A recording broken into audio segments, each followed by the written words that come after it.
Okay, paano kung ganito? Nasa gitna ka ng gulo sa loob ng kulungan, tapos may biglang nag-abot sa'yo ng bag. Paglingon mo, hawa mo na. Maya-maya lang, huli ka na. May halos 1 kilo pala ng shabu sa loob. Paano mo ngayon mapapatunayan na wala kang alam? Ito yung tatalakayin natin ngayon. Hango ito sa kaso ng People of the Philippines versus Alan Quijano Yusanding. Ang GR no nito ay 247558 at ang desisyon ay pinitsahang February 19, 2020. Susuriin natin yung mga detalye at syempre yung hatol ng Korte Suprema. Oo, titingnan natin dito kung paano tinimbang talaga ng korte yung depensa ni Quijano laban sa mga testimonya. Tsaka ano ba talaga yung ibig sabihin nung sinasabing animus possidendi, yung intensyon o kamalayan sa pag-aari sa mga kasong ganito? Paano ba ito pinapatunayan? Lalo na kung iginigiit ng akusado na wala siyang alam. Sige, simulan natin sa mga pangyayari. Okay, April 28, 2016. Saan to? Sa loob ng Manila City Jail. May isang jail officer, si JO2 Arthur Briones.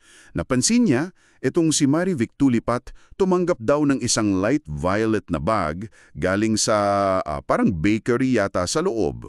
Oo, may bakery doon, tapos naging kahina-hinala yung kilos ni Tulipat. Kaya tinawag siya nitong si JO2 Briones. Pero bago pa makalapit si Tulipat, ano ginawa niya? Inabot niya yung bag kay Alan Quijano. Isa ring bilanggo si Quijano. Dito na nagsimula yung problema. Kasi pareho daw silang nagatubili, si Tulipat at si Quijano, nung tinawag sila ni JO2 Briones. Nagtangka pa raw si Quijano na ibalik yung bag kay Tulipat, pero umayaw na si Tulipat. Tumanggi siya. Ayun, so doon na mas lumakas yung hinala ng jail officer, di ba? Oo, doon na talaga. Kinuha na ni JO2 Briones yung bag mula kay Quijano. Binuksan niya. At yun na nga, nakita yung transparent plastic bag na may lamang puting substance, positive sa shabu, at hindi biro, 735.8 grams. So inaresto silang dalawa. Okay. Ngayon, ano yung depensa ni Quijano?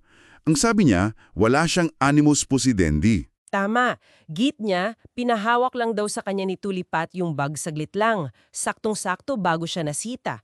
Wala daw siyang kaalam-alam sa laman kasi nga, ang bilis daw ng pangyayari tsaka magulo raw yung sitwasyon. Dito ngayon papasok yung legal na usapin, yung konsepto ng animus possidendi. Paano ba ito tinitingnan ng batas, lalo na sa kaso yung illegal possession of dangerous drugs? Napakahalaga niyan. Kasi para mapatunayan ng illegal possession, kailangan mapakita ng prosecution yung 3 elemento. Una, A, nahawak nga ng akusado yung droga. Okay, possession. At may kamalayang siyang pag-aari dito. Ito yung animus possidendi, yung intent to possess. Importante ring tandaan na ang krimen na ito ay malaprohibita. Ibig sabihin, yung mismong pagposes ang ilegal. Hindi na kailangan patunayan na may masama ka pang intensyon tulad ng pagbebenta, pero kailangan pa ring patunayan na alam mong may hawak kang bagay at kusamo itong hinawakan, yung intent to possess. Okay, malinaw yun.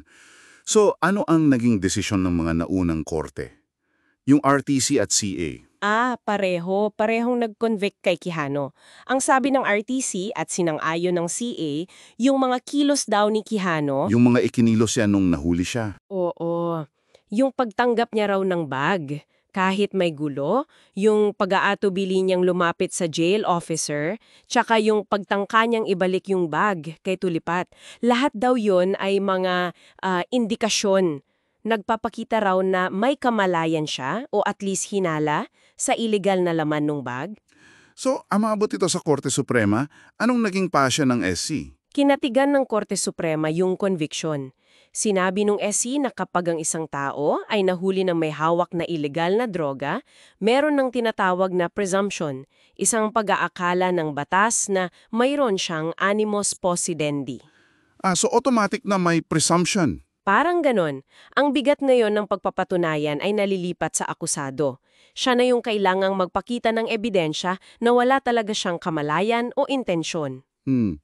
Pero parang ang hirap naman nun para sa akusado.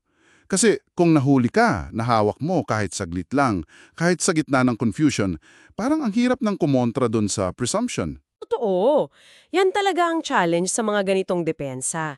Ayon pa rin sa Korte Suprema, yung mga partikular na kilos ni Quijano, yung pag-atatubili, yung pagsubok na ibalik yung bag, hindi daw yun natural na reaksyon ng isang taong walang kaalam-alam. Sabi nila, nagpapahiwatig daw ito ng guilty mind, kaya hindi raw sapat yung simping pagtanggi lang, kailangan daw ng mas matibay na pruweba para mapabulaanan yung presumption. Okay, naintindihan ko. Bago tayo pumunta sa final na hatol, may isa pang legal issue na tinalakay, di ba? Yung tungkol sa chain of custody. May maliit daw na pagkakaiba sa timbang. Oo, nabanggit din yan.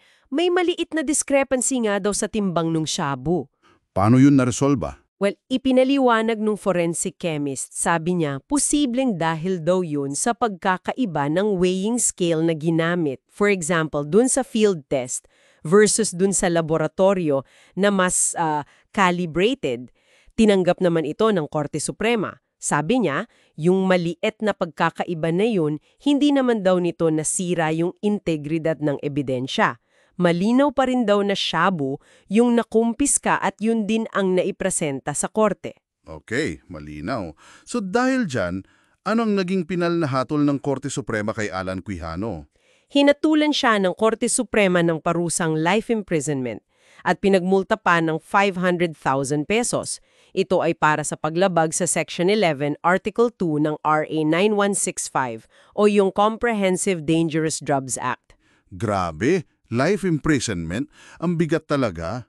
Ano kaya yung mga pinakamahalagang aral o takeaways mula sa kasong ito? Siguro, dalawa ang pinakaimportante. Una, yung konsepto ng animus possidendi. Napaka-critical nito sa mga kaso ng drug possession. Pero dapat tandaan na ito ay presumed kapag nahuli kang hawak mo yung droga. So nasa akusado talaga ang bigat ng pagpapatunay na wala siyang intensyon o kaalaman. Yung burden of proof na lipat sa kanya. Tama. Pangalawa, yung sa chain of custody rule. Bagamat mahigpit ang batas dito, pinapakita ng kasong ito na yung maliliit na, sabihin nating procedural lapses, lalo na kung may sapat na paliwanag, ay hindi naman otomatikong sisira sa kaso. Ang importante, napanatili yung integridad ng ebidensya noong droga mismo. Okay, maraming salamat sa paglilinaw niyan. At para sa iyo na nakikinig at sumubaybay sa ating talakayan, iiwan namin sa iyo ang tanong na ito. Sa isang sitwasyong kasing bilis at kasing kahina-hinala nung nananasa ni Quijano, paano nga ba talaga maipapakita ng isang tao yung kawalan niya ng masamang intensyon o kaalaman? Lalo na sa loob lang ng ilang segundo at sa isang lugar pa tulad ng kulungan. Ano kayang mga hakbang o ebidensya ang posibleng magpawalang sala sa kanya sa mata ng batas? Isang bagay na marahil ay mapag-iisipan mo.